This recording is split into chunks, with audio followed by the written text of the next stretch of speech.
প্রতিষ্ঠিত হয়েছিল। ষড়যন্ত্র চলছে ভাইরা, ষড়যন্ত্র চলমান আছে, ষড়যন্ত্র চলমান আছে যাতে বাংলাদেশে সুন্দর একটা নির্বাচন না হয়। ষড়যন্ত্র চলমান আছে বাংলাদেশকে অস্থিতিশীল করার জন্য।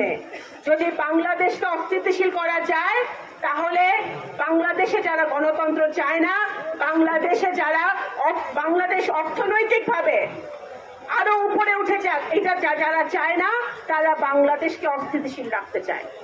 সেই ষড়যন্ত্রতে থেকে আমাদের সাবধান থাকতে হবে। আমি সবসময় আপনাদেরকে বলি যে ফ্যাসিবাদ চলে গেছে, দোসররা কিন্তু আশেপাশে রয়ে গেছে।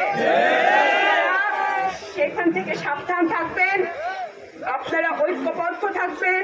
এবং সালতা উপজেলায় আমার বাবা যখন ছিলেন, উনি এমপি থাকেন বা না থাকেন, মন্ত্রী থাকেন বা না থাকেন, উনি কিন্তু মানুষের জন্য যখন করেছেন উনি দেখেন নাই যে সে কোন দল করে, কোন ধর্মের, কোন জাতের, সেটা কিন্তু উনি কখনো দেখে নাই।